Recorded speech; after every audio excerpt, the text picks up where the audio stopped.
కార్తీక మాసం కార్తీక పురాణం 14వ అధ్యాయం. మాస చతుర్దశి మహత్యము. మాస శివరాత్రి వ్రతఫలము. కార్తీక పూర్ణిమ దినమందు ఉషోస్తర్గమును అంటే ఆబోతును అచ్చిపోయుట చేయువానికి జన్మాంతరీయ పాపములు కూడా నశించును.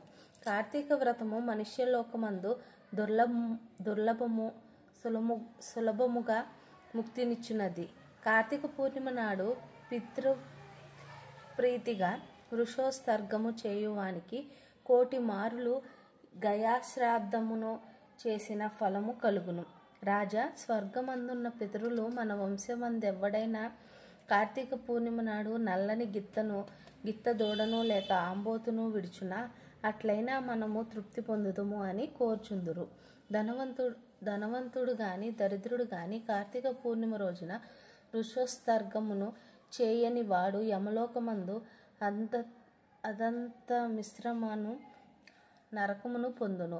కార్తీక పూర్ణిమ రోజున వృషోస్తర్గమును చేయక గయాశ్రాద్ధం ఆచరించినను, ప్రతి సంవత్సరము తద్దినము పెట్టినను, పుణ్యతీర్థములు సేవించినను, మహాలయము పెట్టినను పితరులకు తృప్తి లేదు.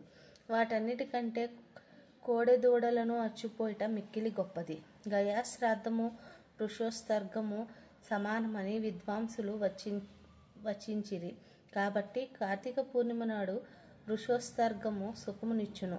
అనేక మాటలతో పనీయమున్నది. కార్తీక మాసమందు అన్ని పుణ్య ఫలముల కంటే అధికమైన ఫలదానము చేయువాడు దేవృణ, మనుష్యరుణ, పితృరుణముల నుండి విముక్తి కాగలడు.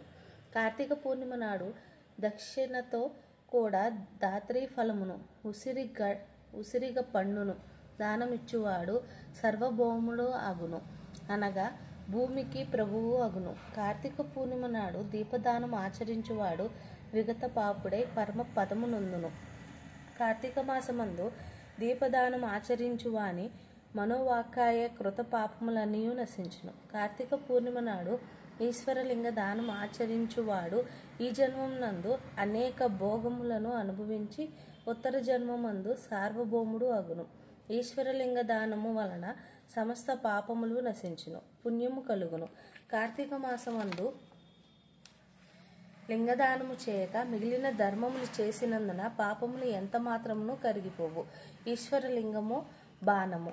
కార్తీక వ్రతము అనంత ఫలప్రదము, సామాన్యముగా దొరకనిది కనుక కార్తీక మాసమందు ఇతరుల అన్నమును భుజించుట, పిత్రవేషమును, తినకూడని వస్తువులను భక్షించుట, శ్రాద్ధాన్నమును సేవించుట అనగా భోక్తగా ఉండుట, తిలదానమును గ్రహించుట ఈ 5 విడవవలెను. కార్తీక మాసమందు సంగాన్నమును, శ్రోద్ధాన్నమును, దేవార్చకుల అన్నమును, అపరిశుద్ధ అన్నమును, కర్మలను విడిచిపెట్టిన వాని అన్నమును, విధవ అన్నమును భుజించరాదు. కార్తీక మాసమున అమావాస్యను, పూర్ణిమయందును, పితృదేవత దినమందును, ఆదివారమందును, సూర్యచంద్ర గ్రహములందును రాత్రి భోజనము చేయరాదు. కార్తీక మాసము ఏకాదశి నాడు రాత్రింబగళ్ళును, వ్యతిపాత, వైద్రుది మొదలైన నిషిద్ధ దినములందు రాత్రి భుజించరాదు. అప్పుడు ఛాయాన్నక్తము చేయవలెనని గాని రాత్రి భోజనము చేయకూడదు.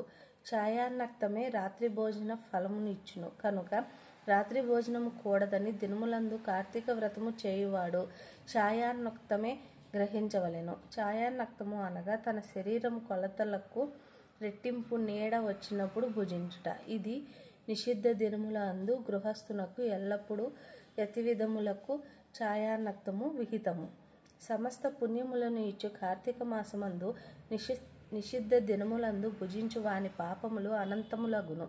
ఆ పాప విస్తారము నేనెట్లు చెప్పగలను, చెప్పుటకు కూడా అశక్తుడను. కాబట్టి విచారించి కార్తీక వ్రతమును ఆచరించవలెను. కార్తీక మాసమందు తలంబు కొనుట, పగలు నిద్రయు, కంచుపాత్రలో భోజనము, మఠాన్న భోజనము, గృహమందు స్నానము, నిషిద్ధ దినమునందు రాత్రి భోజనము, వేదశాస్త్ర నింద ఈ 7 జరపకూడదు. తైలాభ్యంగనము తలంటుకొనుట. కార్తీక మాసమందు శరీర సామర్థ్యం ఉండియు గృహమందు ఉష్ణోదక స్నానం ఆచరించిన ఎడల ఆ స్నానము కళ్ళుతో స్నానమగునని బ్రహ్మదేవుడు చెప్పెను. తులయందు రవియుండగా కార్తీక స్నానమందు నదీ స్నానము ముఖ్యము, సర్వశ్రేష్టము. తులారాశిలో సూర్యుడు ప్రవేశించినది మొదలు 4 రోజులు నదీ స్నానమే చేయవలెను. అట్లు నది ఉండనిచో తటాకమందు గాని కాలువలందు గాని బావుల వద్ద గాని స్నానము చేయవలను. తటాక కూపములందు స్నానం సమయమును గంగా ప్రార్థన చేయవలెను. ఇది గంగ యందును గోదావరి యందును మహానదుల యందును అవసరము. లేక గంగా గోదావరి మొదలైన నదులు సన్నిధిలో లేనప్పుడు తటాక స్నానము కర్తవ్యము. గంగకు నమస్కరింపవలెను. కార్తీక మాసము ప్రాతస్నానం ఆచరించని వాడు నరకమందు యాతనలు అనుభవించి తరువాత చండాలుడై పుట్టును. గంగాది సమస్త నదులను స్మరించి స్నానము చేసి సూర్యమండల గతుడైన హరిని ధ్యానించి హరిచరిత్రను విని గృహమునకు వెళ్ళవలెను. పగలు చేయదగిన వ్యాపారములన్నీ చేసుకొని సాయంకాలం తిరిగి స్నానం చేసి ఆచమించి పూజాస్థానమందు పీఠముంచి దాని అందు శంకరుని ఉంచి పంచామృతములతోనూ ఫలోదకములతోనూ కుశోదకముతోనూ మహాస్నానము చేయించి షోడశోపచారములతోనూ పూజించవలెను. తర్వాత శంకరుని ఆవాహనము చేయవలెను. శంకరాయ ఆవాహయం సమర్పయామి. తర్వాత వృషధ్వజాయ ధ్యానం సమర్పయామి. గౌరీప్రియాయ పాద్యం సమర్పయామి. లోకేశ్వరాయ అర్ఘ్యం సమర్పయామి. రుద్రాయ ఆచమనీయం సమర్పయామి. గంగాధరాయ స్నానం సమర్పయామి. అశాంబరాయ వస్త్రం సమర్పయామి. జగన్నాథాయ ఉపరీతం సమర్పయామి. కపాలధరణే గంధం సమర్పయామి. ఈశ్వరాయ అక్షతాన్ సమర్పయామి. పూర్ణగుణాత్మనే పుష్పం సమర్పయామి. తేజోరూపాయ దీపం సమర్పయామి. లోకరక్షాయ నైవేద్యం సమర్పయామి. లోకసాక్షినే తాంబూలం సమర్పయామి. భవాయ ప్రదక్షిణం సమర్పయామి. కపాలినే నమస్కారం సమర్పయామి. ఈ ప్రకారముగా షోడశోపచారముల చేత శంకరుని పూజించవలెను. పైన చెప్పిన నామములతో భక్తితో పూజించి మానవంతము సహస్రనామముల చేత నిత్యము పూజించి పూజావసానమందు మంత్రము శ్లోకం పార్వతీకాంత దేవేశ పద్మజాక్ష గ్రీం పంకజ అర్ఘ్యం గృహాణ్యేత్య రేదత్తం చేదమును ఉపామతే అను మంత్రముతో ఆర్ఘ్యము ఇవ్వవలెను. ఇట్లు భక్తితో చేయువాడు ముక్తుడగును, సంశయము లేదు. రాజా తన శక్తి కొలది దీపములను సమర్పించి శక్తి వంచన చేయక బ్రాహ్మణులకు దానం ఇవ్వవలెను. ఈ ప్రకారము కార్తీక మాసమంతయు బ్రాహ్మణునితో కూడి నక్త వ్రతమును చేయువాడు 1000 సోమయాగములు, 100 వాజ ఉపయోగములు, 1000 అశ్వమేధ యాగములు చేసిన ఫలమును పొందును. కార్తీక మాసమందు కార్తీక మాసమునంది ప్రకారము మాసనక్త వ్రతం ఆచరించువాడు పాపములను సమూలముగా పరిహరించుకొనునని నారదాదులు చెప్పిరి. కార్తీకమందు మాసనక్త వ్రతము వలన పుణ్యము అధికమగును, సమస్త పాపములను నశించును. ఇందుకు సందేహము లేదు. కార్తీక మాసమున చతుర్దశి యందు పితృప్రీతి కొరకు బ్రాహ్మణునకు భోజనము పెట్టిన ఎడల పితరులందరూ తృప్తి పొందుదురు.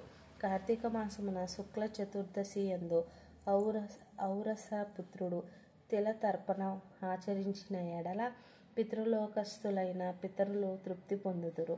కార్తీక మాసమందు చతుర్దశి నాడు ఫలదానం ఆచరించు వాని సంతతికి విచ్ఛేదము కలుగదు, సందేహము లేదు. కార్తీక మాసమందు చతుర్దశి నాడు ఉపవాసం ఆచరించి శంకరుని ఆరాధించి తిలదానం ఆచరించువాడు కైలాసమునకు ప్రభువగును. సమస్త పాపములను పోగొట్టు నదియు సమస్త పుణ్యములను వృద్ధిపరచు నదియు అయిన కార్తీక వ్రతమును చేయువాడు విగత పాపుడై మోక్షముందును. పవిత్రకరమైన ఈ అధ్యాయమును భక్తితో వినువారి సమస్త పాతకములు ప్రాయశ్చిత్తమును చేసుకొన్నవారు అగుదురు.